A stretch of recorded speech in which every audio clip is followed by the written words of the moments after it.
Good morning, Manifest. My name's Tom. Welcome to my den slash office slash board game storage room. This is where I spend most of my time now that I'm working from home full time. I do all of my work here. I attend all my virtual meetings here, and I just thought I'd give you a little glimpse into my life now that I have the opportunity to speak to you from my home instead of from our regular meeting space. Hope everyone's doing well. Hope you're finally getting a chance to enjoy the nice weather and the sunshine that we've been having. I've been getting my patio cleaned up and ready for the summer, which is really exciting for me. Got all the furniture sprayed down. I washed my siding. I even finally took down my Christmas lights, which I did it officially before May. I figure that's pretty good. Quick question for everyone. By show of hands, how many people still have their Christmas lights up? Let's see. Okay, good. I wasn't the last one to take mine down, so that makes me feel a lot better. Now I know what you're thinking. You're thinking, Tom, this is not two-way video. How could you possibly know if anyone has their hands up or not? Well, I thought about that, and I do have a good answer for you. This video is pre-recorded, so a two-way video wouldn't have worked anyway. It would have been meaningless. So I did give this some thought. I'm officially calling it summer. I've decided with all the COVID craziness, we need more good news in our lives, so we have officially skipped spring. We're right into summer. So get out there and enjoy it. I've declared it. Our kids have been getting outside a lot more. They're making up new games with the occasional physically distant visitor. They've created a new one called Corona Tag. So Corona Tag is where you split up into groups based on your households, because those are the only groups that are allowed right now. And one group plays tag while the other group watches them from at least 2 meters away. And let me tell you, it is as exciting as it sounds. Yeah. Anyway, behind me are just a few of the board games from my already way too big, but not big enough, board game collection. You know me, I love board games and movies. The movies are in a different room, so maybe I'll give you a glimpse of those next time. I initially thought about doing like a quick tour of my board game collection, but then I realized that not everyone is as big a board game fan as I am. Maybe that wouldn't be interesting. So what I've done is I've just written a brief paragraph to discuss the strange times that we're living in right now, but I've decided to use some unique subtitles to go along with it. So let's see how this goes. Ladies and gentlemen, as we witness all of the hoopla that's been unfolding around us due to the recent sequence of events, remember, you are not alone. When I dream of the concept of finally being able to go outside and visit with friends again when we're no longer insiders, confined within our houses, our tiny towns, if you will, one of the first ideas that enters my cranium, that's a fancy word for skull, is to finally gather with all the people I haven't been able to visit, both those near and far, and finally play a game or two, or 3. Maybe I'll play 9. What's the first thing that you'll do when this is over? That's a question. Perhaps your haven is to finally get a chance to go visit your cottage garden. Well, whatever ideas come into the mind, remember, we can survive this pandemic together. Good morning, Manifest. I'm covered in board game box lids.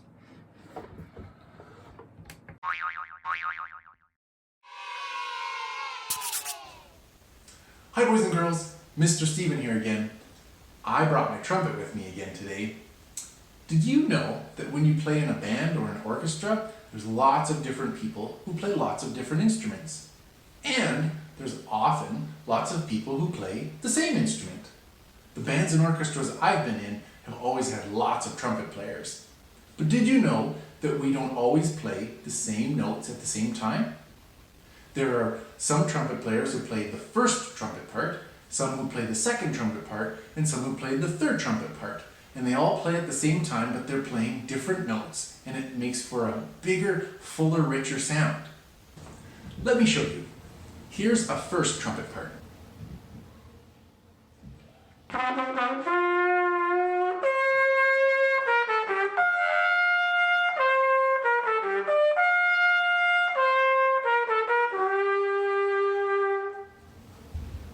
Now, here's that same part for the second trumpet.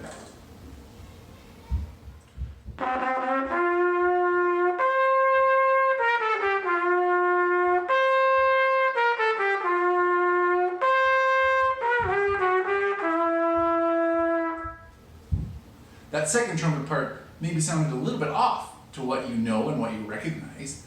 But when you put them together, the first and the second trumpet part, it makes a really rich, beautiful sound together. But sometimes, what can happen in a band or an orchestra, those people who play the second or third or fourth trumpet parts can get jealous of the people who are playing the first trumpet parts. And they wish they had them and that they could play them because that's the part that everybody recognizes. And that kind of reminds me of the story that I want to tell you today about King David, a time when he was jealous of something that wasn't his and kind of the mistake he made when he tried to get it and then cover it up. But we'll get to that in a second. First, I want to know whether you remember the answer to the big picture question that we've been exploring the last few weeks. The question is, how is Jesus the perfect king? That's right. Jesus perfectly rules over the universe as King of Kings. That means that he has the ability and authority to do whatever he wants. And what he wants is always perfectly good and perfectly right. And if we love and trust Jesus, we will want to obey him. And obeying him is good for everybody. Now, before we get started in the story, let's recap what's happened. God chose David to be king. That made Saul jealous, and he wanted to kill David. David spared Saul's life and rescued him. When Saul died, David became king. God promised David that a Messiah, a rescuer, would come from David's family. And then David showed kindness to Jonathan's son, even though he didn't have to. You know, hearing all those stories about David might make you think, wow, did he ever make any mistakes? David was a great king, but only Jesus is the perfect king. Yeah. So today's story, I want to tell you a time when David made a mistake, and it wasn't a very good one. One spring, David sent the army out to war, but he put someone else in charge of the army. That was his job. He stayed home. And one evening, it was a nice, beautiful evening, and he was walking out on his deck, and he was looking out over the kingdom, and he saw a beautiful woman over on another roof. Whoa. He had his helpers go and get her and bring her to him. Her name was Bathsheba. And they spent the night together. And later, she came and told him, I'm going to have a baby. And the baby is yours, David. Well, David knew what he'd done was wrong. She was married to one of his best soldiers named Uriah. So David came up with a plan to try and get out of this mess, to try and get out of his mistake. He called Uriah back from the battle and said, come back, have some rest, spend some time with your wife, and then nobody will know what happened. Well, Uriah came back and he didn't think it was right that he should be able to relax and spend time with his family and his wife when all the other soldiers were fighting in the battle, the one that David should have been at too. So he spent the night on David's doorstep and didn't go to see his wife. So David's plan backfired and didn't work. So David came up with another plan. He told the leader of the army to put Uriah in a place in the battle that was really intense and really brutal and really tough. And maybe he would get killed in battle. That plan worked, and Uriah died. And so David went and got Bathsheba and made her his wife. Well, God knew what David had done. He had seen his sin, and he wasn't happy. So he sent Nathan, the prophet, to tell David a story. So Nathan came to David and told him this story. King David, there are two men. One of them is poor, and he has one sheep. He loves this sheep. The sheep is like a son to him. He lets him sleep inside his house and takes care of him, and it's his best friend. The other man is wealthy and has a field full of sheep. One day, a traveler comes and he visits the rich man.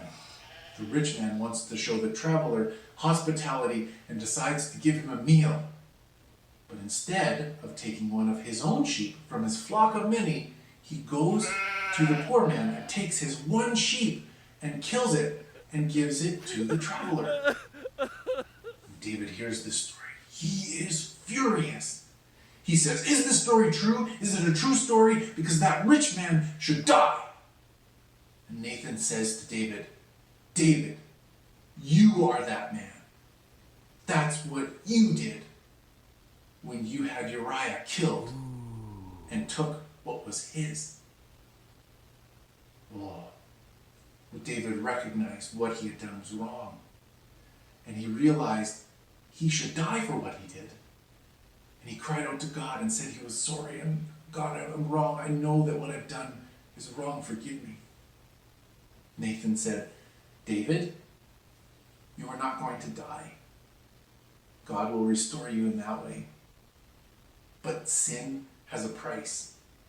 And the son that you have with Bathsheba is going to die." And he did. David realized that he could try to offer all kinds of sacrifices to God to make God happy. But what he needed was a new heart. And he cried out to God and said, "Give me a new heart, a clean heart, O God." And God wanted David to have a new heart so that he wouldn't want to sin. So as you can see, David was far from perfect. When he tried to cover his sin with Bathsheba, it led to more sin, eventually killing Uriah, Bathsheba's husband. It can be really scary to think about what might happen if others find out about your sin, but trying to cover it up is never the wise choice. Eventually, David repented and God forgave him. You know, it might be helpful to think about sin like darkness. Imagine you're in a dark room and there's no light. You can't see anything. You might trip on something and stumble and fall and hurt yourself. But you can't get rid of the darkness by covering it up with more darkness. You need light. Then it won't be dark anymore. Jesus said he came into the world to be the light of the world. That helps us understand that only Jesus can get rid of sin. And when we ask Jesus to come into our lives, it drives out the sin. Now sometimes when we trust in Jesus, we still make sinful choices. That's kind of like when we put our hand up to the sun and try and block it. It creates a shadow, but it doesn't remove the light. And when we repent and say we're sorry for our sin, it's like taking our hand away and feeling the warm sun on our face. Sin always has consequences, but Jesus came to rescue us from sin. When David sinned, he repented and asked God for forgiveness, and God forgave him. But sin always has a price. And David lived, but David's son died. When we sin, we deserve to die. That's the price. But God loves us so much that he sent his son Jesus to pay that price, and we can have forgiveness because Jesus came and paid the price for our sin. And that is amazing news. That's the story I have for you today. I'm going to pass it over to Pastor Brad again, and we'll see you next week. Bye, boys and girls. Welcome to Manifest Live. This is the third message in a series that we've begun called Stress Less. And in this series, we're learning a powerful metaphor that's going to help us thrive in the present moment. And the metaphor, in case you haven't heard it yet, is time travel. In other words, I'm referring to our brain's ability to jump from the present moment into thinking about the past or thinking about the future and then back into the present moment, just like a time machine. Now, what we've also recognized is that the research shows that the more we do this, the less happy we are. And that's a problem because the research also showed that the average person spends 46.9% of their waking hours time traveling. They didn't use that word, but they talked about the fact that we spend 46.9% of our waking hours, our mental energies, thinking about things that aren't actually happening around us. So the more we do it, the less happy we are because you can only live in the present moment, right? You can only live in the present moment. Now, the solution might appear to be just stop doing it. But the fact is we can't stop doing it because this is how our brains work, right? They're always jumping back and forth. There's a reason we do it so often. And the second thing, beyond it being a God-given faculty, is the fact that in order to thrive in the present moment or be at peace with the present, you have to be at peace with your past and your future. So we have to learn to go there. We've got to learn to address our past in a healthy way, our future in a healthy way, so that we can thrive in the present moment. And then before I get into our message for today, I'm going to do a bit of a recap because some of you may have missed the first two of what I've been calling the 5 indisputable axioms of time travel. Now, these came out of a lot of research. One day, as I was thinking about this time travel metaphor, I actually started watching movies about time travel and realized that there's a lot of common threads that run through these movies. That the characters, there's certain rules that they must follow when they're time traveling. And if they don't, they will screw up the present moment, which is a beautiful metaphor for exactly how our brains and our lives play out. These are so true to life. So as I was doing the research, again, 5 indisputable axioms of time travel kind of emerged, and I want to share them with you today. We actually covered the first 2 last week, so let me just remind you what they are. The first one is time travel on purpose. This might seem so obvious, but the fact is that the studies show, the research shows that most of us, when we leave the present moment to think about the past or the future, we're not conscious of it. Our minds are just wandering out into left field and back again. And so we've learned, don't just let your mind wander. Take your thoughts captive. Take charge of your thoughts. No one else will. In fact, if you don't do it, the devil will take captive your thoughts, which you really, really don't want. We'll get into that in a little bit later. Now, the second axiom is built on the first axiom, and it goes like this. Time travel for the right reasons. In other words, we ended off with this beautiful question, this powerful question. If I'm taking my thoughts captive, I'm not just wandering into the future or the past, if I'm about to go there, I should ask myself, will going there enable me to thrive in the present moment and then build a better future? If it won't, don't go there, right? Like, why would you go there? Why would you screw up your present moment or do something that's a complete waste of time? So those are the first 2 axioms. If you missed that, please go back and look at it from last week. They're so, so powerful. This week's axiom is equally powerful, but first I want to get into something that the Apostle Paul shared. One of the early followers of Jesus, I quote him a lot, that's because he wrote a good chunk of the New Testament, but he wrote this to these believers in Jesus who were struggling with their minds and their thoughts and how that all works because they had been taught to think a certain way, their minds worked a certain way, and yet the way they were thinking was destructive. And so in Christ, through faith in Christ, he's saying this is how you ought to think. And this is what he said. He said, be very careful then how you live.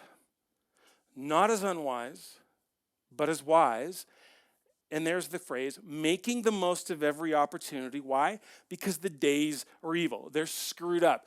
Now, what you need to know is that probably a better translation of that phrase, making the most of every opportunity, is actually redeeming or reclaiming the time.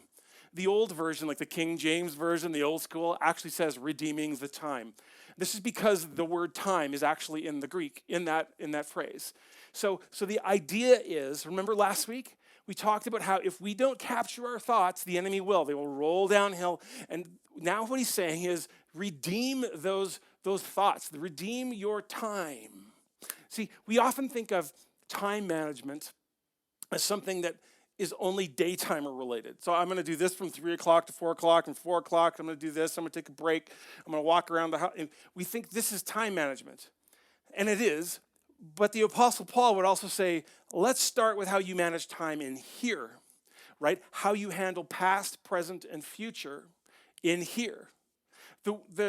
In the New Testament, there were two primary words that they used to designate time. One is chronos, which is the ticking clock, and the other one was kairos, which refers to strategic time or eras or seasons, special segments of time. So here he's saying, you gotta buy back, you gotta redeem, you gotta reclaim the time. Why? Because it's already going downhill. If you don't take your thoughts captive, your time will get away on you. Your handling of time will actually ruin your life.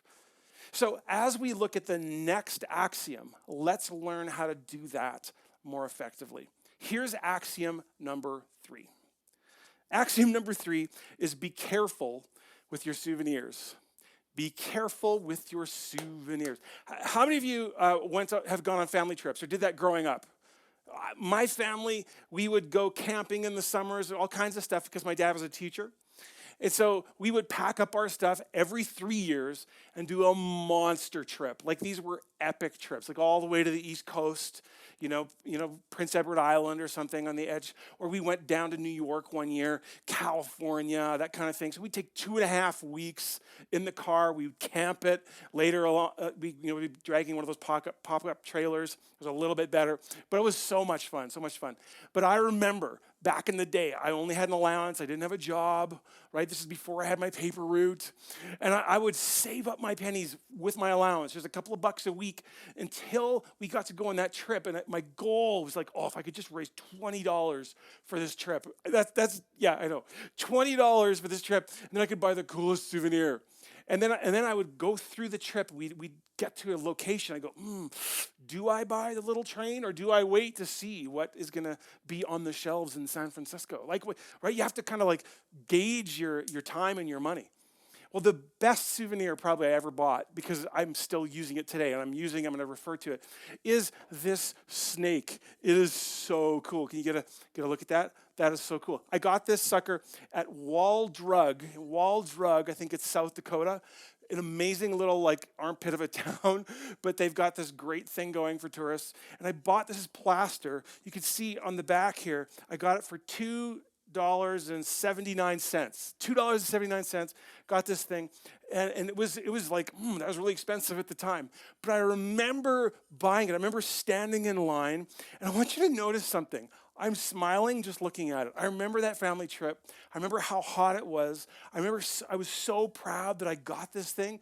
It's been on my desk off and on throughout the years. Now, I want you to think about souvenirs, because again, this is the third axiom of time travel. What is a souvenir? What's the purpose of a souvenir? I'll tell you, it's right here. The purpose of a souvenir is to transport the sights, sounds, images, and emotions of the past into the present. That's what it does. When I pick this up, I smile. I feel my happiness rise. Why?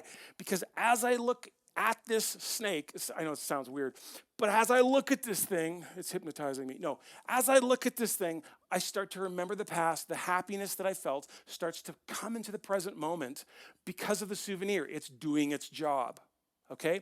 So when it comes to time travel, whenever we jump from the present to the past or from the present to the future, the same thing is happening. We are time traveling, and the souvenir principle kicks in. Here's what I mean. Every time we time travel, we bring back souvenirs into the present moment. It's so interesting. When we think about the past and we ruminate on something that's happened, we think of that as purely a mental exercise, right? I'm going to think about this, and I'm just thinking, and then I'm going to think about the future, thinking. I'm thinking about the future, and as though it's completely like sterile, like nothing's happening. But what we need to remember is that thoughts are wrapped in emotions. So when you think about something and your thoughts occur to you and memories come back to you, the souvenir effect comes into play, and you bring things with you into the present moment that weren't there before you time traveled. This is so important, which leads to the second principle of when we time travel. And that is that what we bring back always changes how we feel in the present moment. Always, always, always. So if you think about, when I think about this snake, I feel awesome. When I think about getting beat up on the schoolyard, I don't feel awesome. In the present moment, even though I'm not in the past, I'm present, the emotions of the past become the present emotions in my experience because of this souvenir principle. So important. But there's more. Number 3, we almost always bring back more than we intended. Hey, when I was on those family trips and I had $20 to spend and I kept it in a little wallet, penny by penny, that was it. That was all I could spend for the entire trip. I'd be like, please, I'm running out of money. I want to buy a Mickey Mouse shirt. Well, you shouldn't have spent it on the rattlesnake, right? This is what happens in real life. But when it comes to time travel, we always bring back more than we anticipated. Always, always, always. It's like a trip to Costco. And I don't mean now. Now we're coming back with a huge bucket loads of stuff, right? Because we're stocking up for 2 weeks or something in the middle of the COVID crisis.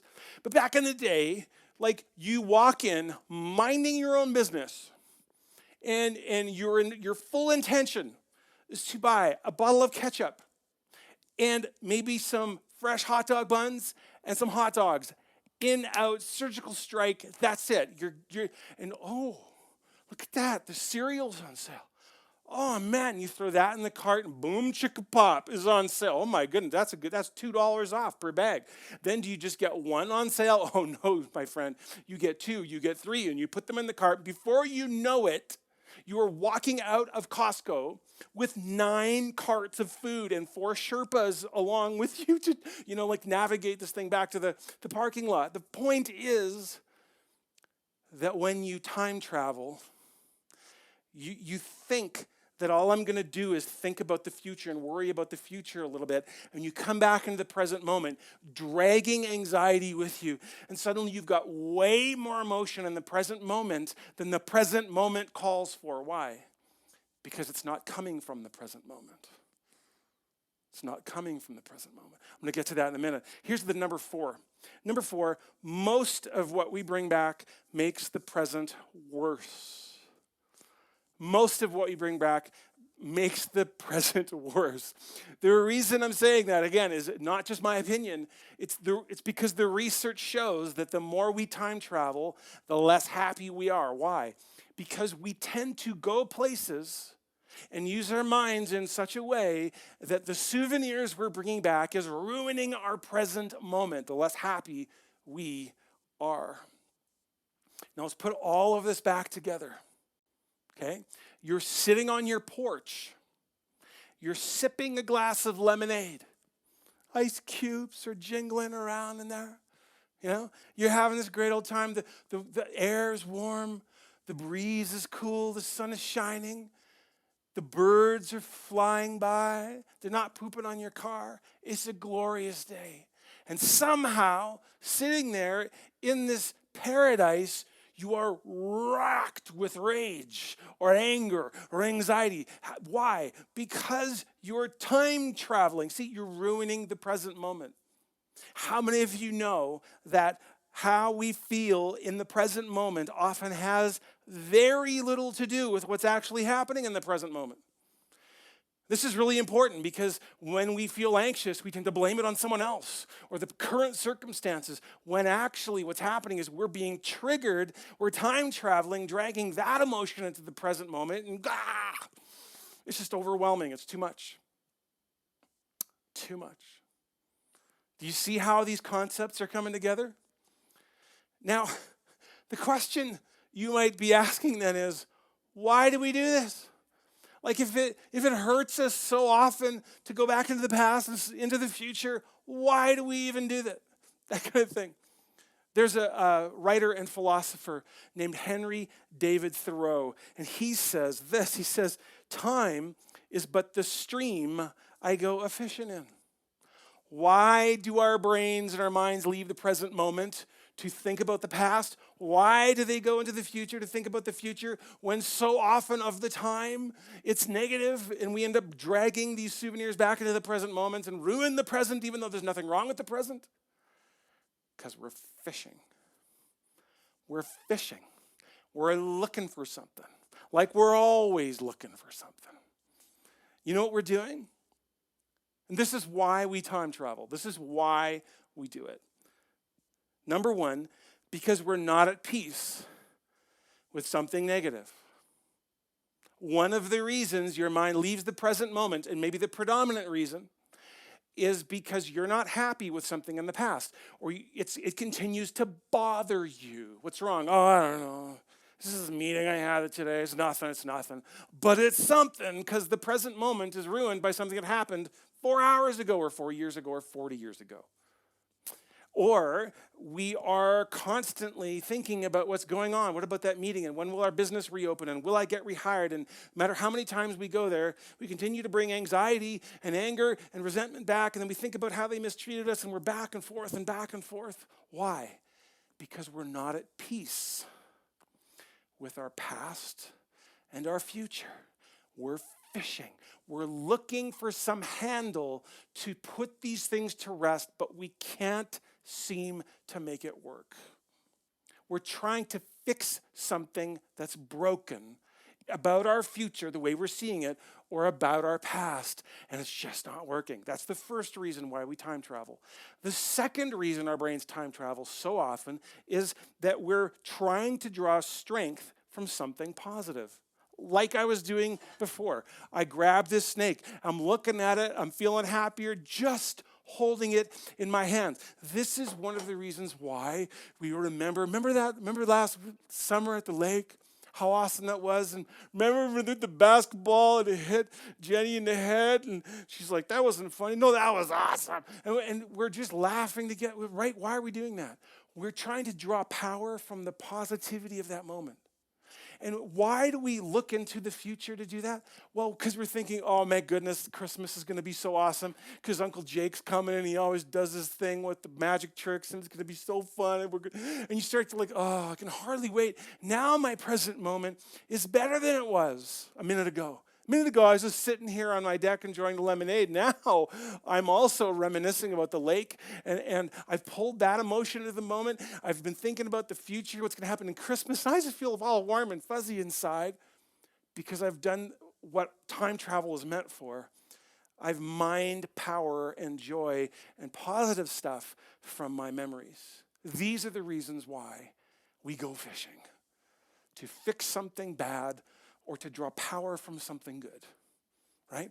Those are the reasons. Now, let's get into time travel number 2, because we've done this before, but now with the lens of souvenirs, the souvenir principle, time travel axiom number 2, time travel for the right reasons, it becomes so much more clear.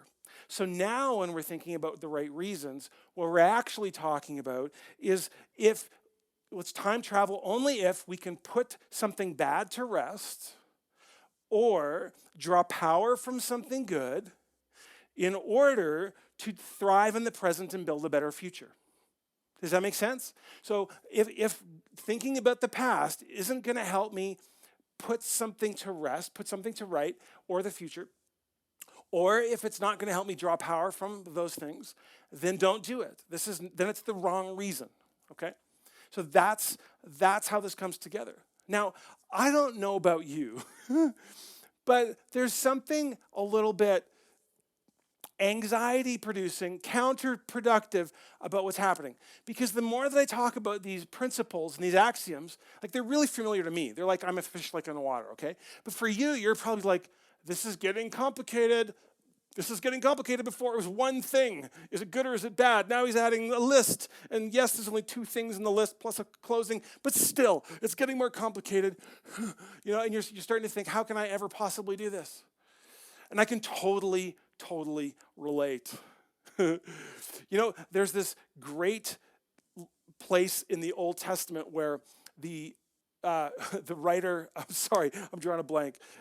Solomon, that's who he is. I had to go back into my memory. I had to go back into the past to pull that memory into the future. Bing, I got it. Now I'm happier. See, I access something and it's helpful. And do you see? We're doing it all the time. So King Solomon in the Old Testament wrote this book called Ecclesiastes. And in this book, he goes on these rants about life and either how it sucks or how it's awesome, usually how it sucks. And in this book, there's a rant that I want to read to you because it's so important. He says, there's a time for everything and a season for every activity under the heavens. And then he goes on. And I just got to say, like, songs have been written about this, and they're always so cheerful. For everything, turn. You don't recognize the song because I can't sing it. But there's poetry written about this. But I just want to read this the way I think it should be read. Okay? There's a time for everything and a season for every activity under the heavens. A time to be born and a time to die. A time to plant and a time to uproot. A time to kill and a time to heal, a time to tear down and a time to build, a time to weep, a time to laugh, a time to mourn and a time to dance, a time to scatter stones, a time to gather them, a time to embrace and a time to refrain from embracing, a time to search, a time to give up, a time to keep, a time to throw away, a time to tear, a time to mend, a time to be silent, a time to speak, a time to love, a time to hate, a time for war, and a time for peace. I have seen the burden God has laid upon the human race. See, my question is I know there's a time for everything. My question is, what time is it? How am I supposed to know if it's time to go fix something in the future or the past? How do I know when it's time to draw power from it or whether I'm allowed to do that? How do I know what time it is? You know what we need? We need a guide. We need a time travel guide. And don't look at me. Don't look at me. I see you looking at me. I'm not a time travel master. Like, I got some stuff under my belt. I got some principles, I'm getting pretty good at this. I'm doing this stuff, but I also suck at it sometimes. Like, what we need someone who's got this thing down, like a time travel master, like a time travel lord, but not like, Doctor Who, not that kind of thing. I'm talking about someone who's like been there, done that, like somebody who's got this thing down, knows what it's like to be human and wrestle with this thing, but has perspective that no human could have. You know where I'm going with this? We need someone who's the same yesterday, today, and forever. We need someone maybe who's Alpha and Omega. We need Jesus to be our time travel master because Jesus is the one. Guys, he understands. He understands the big picture of eternity. He gets how the eons fit together. He sees where the future is going. Past, present, and future is all present to him as the Alpha and Omega, the King of Kings. But that's not why he's most qualified, believe it or not, to be our time travel master. One of the reasons why he's most qualified is because he became human. He laid aside the privileges of deity and lived fully as a human being, 100% human and 100% God at the same time. So he walked through life. And he nailed it. He never sinned. He never screwed up, which means he never screwed up time travel to the past or the future. And he was able to thrive in the present moment. This is why I want to follow Jesus. This is why I want him to be my guide. So time travel axiom number 5 is choose your guides wisely. Now, some of you astute people in there, or maybe you're, I don't know, just a little bit anal retentive. Maybe you've noticed that I skipped one. We did 1, we did 2, we did 3, we did 5. Why have you? Because we're time travelers. We can just go back and do number 4. In fact, the time travel axiom number 5, you need that one in order to do number 4 properly. So the number 5 is choose your guides wisely. Now, some of you might be thinking, I don't want a guide. I don't like spirituality stuff. I can just do this on my own. I don't want a guide. You gave me the axioms. I'll just hang out till you show me number 4, and I'll do 1 to 4 without number 5. I got this. Now that I got the mental construct, but I'm telling you, if you could have, you would have by now. I hate to break it to you. Because number 5, choose your guides wisely, is the one that empowers all the other 4. Right? It's absolutely true. You need a guide. Now, some of you were saying, I don't need a guide. I'm just going to do this thing on myself. Really? Really? Well, remember this verse I've been talking about? And if you haven't been tuning in, Jesus says it this way. He says, the thief, that's the devil, comes only to steal, kill, and destroy. But I, Jesus, have come that they may have life and have it to the full. So my question to you is your present moment characterized by joy and peace and life and thriving? Or would you say that your thoughts tend to roll downhill into places they shouldn't go? Do you find yourself struggling with frustration so that your own thoughts are sabotaging your life? So the enemy can actually say that he's stealing, killing, and destroying from you without having to raise a finger. All he's going to do is push you a little bit to time travel into your past, drag that stuff back, ruin the present, stress about it, and then obsess about the future, ruin that by worrying about it, and he just sits back and watches us go. That was a long rant. But my point is, we need a guide. And notice I'm saying choose your guides wisely because you're already being guided. You're already being guided. And the quality of your thoughts and your peace, your level of peace inside is largely an indicator of who your guide might be. So I'm asking you to trust Jesus. Why? Because he handled past, present, and future like nobody else. I'm going to show you, just as we close here, a window into Jesus as time travel master. I look at this and I go, wow. So here's the deal. You and I, most of the time, we're nice people. Most of the time, we're like so patient, we're so kind, right? If life is going well, we can keep our thoughts pretty much on the rails. Maybe they bounce around a little bit like a bowling ball with a 5-year-old with the guardrails on. Maybe, but we get there, it's fine. But when you put the pressure on, when life starts to heat up, when you can't go outside, you can only go shopping once a week, and you can't see your friends and all this stuff, the pressure starts to mount, and the pressure starts to get to us. Then what starts to come out when we're squeezed, when we're crushed, when we're destroyed, when we're under pressure really shows us what we're made of. Well, Jesus had a day like that. He had lots of days like that, but this day, it was like a day before he got arrested, after which he would be tortured and killed on a cross. This is what happened. This is crazy stuff. Look at this. It was just before the Passover festival, and Jesus knew that the hour had come for him to leave this world and go to the Father.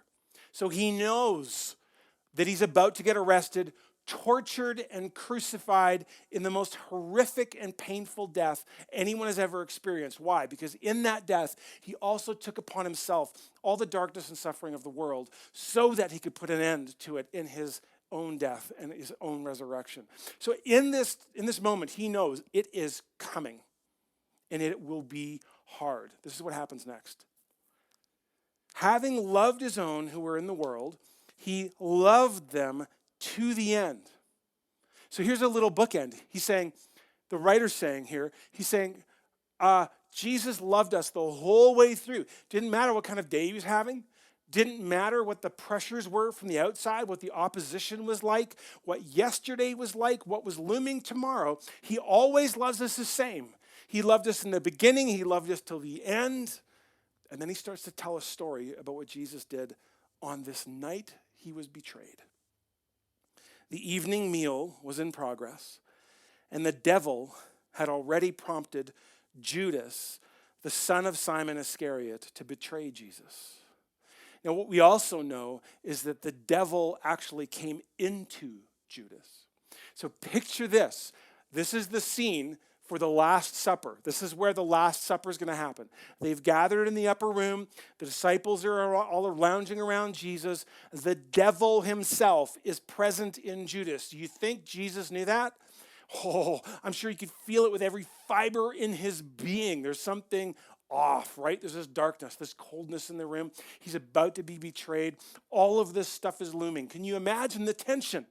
The disciples kind of don't know what's going on. They're laughing, they're drinking, they're having a good old time. Judas is in the corner hoping nobody notices that he's nervous and the bead of sweat is. And Jesus has the presence of mind. Look at this. Look what happens next.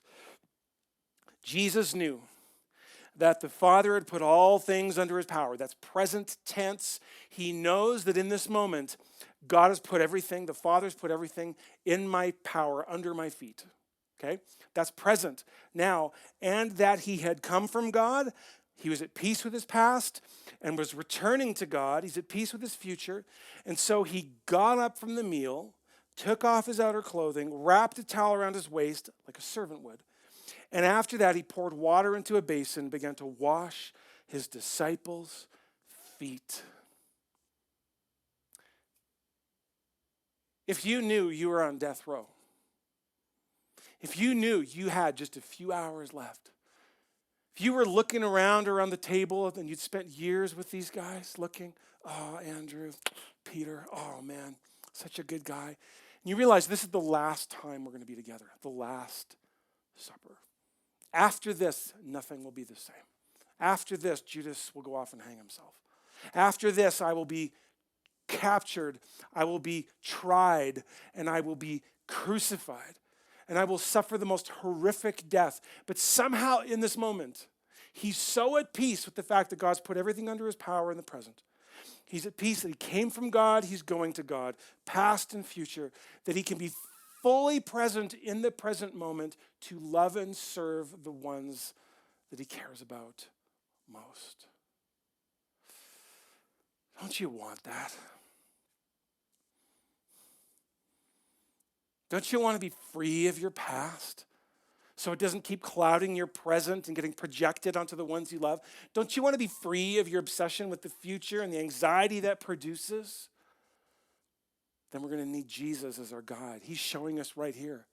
And he did this as a man, fully dependent on God. So he's the pioneer here. It's not just God going, I shall empower you and you. This is God taking on flesh, going, I get it. I've been there. I've done this. And I'm going to show you how to do it too. I will be your guide. I will be your guide. Over the next 2 weeks, we're going to talk about this.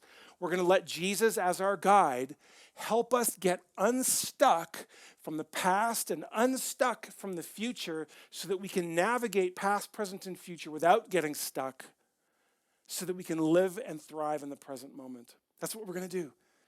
So here's what I want you to do now as we close.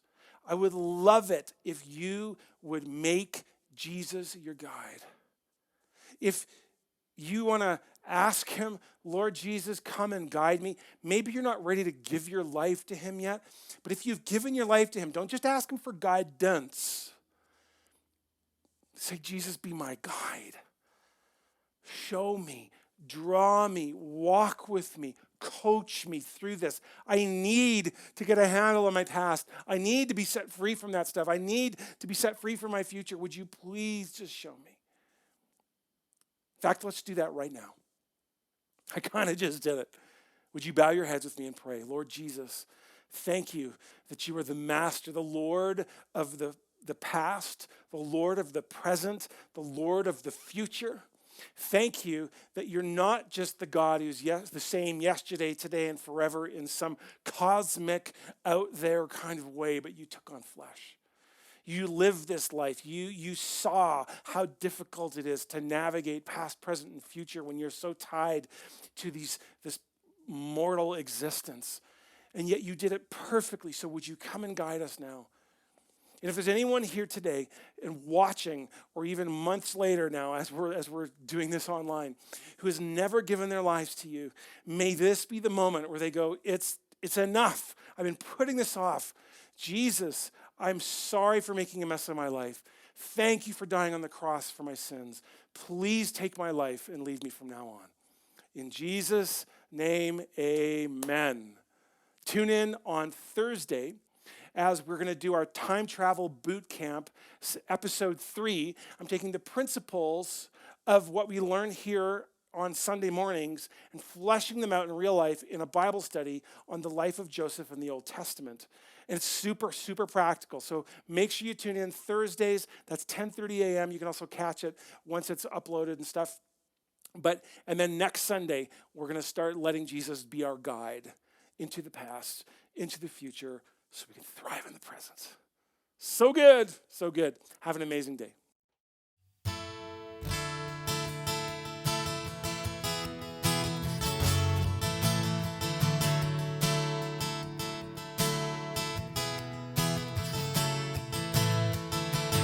All the worries of this world, I will lay them at your feet. Surrender every anxious thought for perfect peace, your perfect peace. All the loved ones I hold dear, all my hopes and dreams and all my fears, I will choose to trust your name in everything, with everything. I will look up, for there is none above you. I will bow down to tell you that I need you, Jesus, Lord of all. Jesus, Lord of all. I will take you at your word. Jesus, you have taken hold of me. All my life is in your hands. You are my strength. You are my strength. I will look up, for there is none above you. I will bow down to tell you that I need you, Jesus, Lord of all.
Thank you so much for joining us for another episode of Manifest Live. It's been awesome to be together.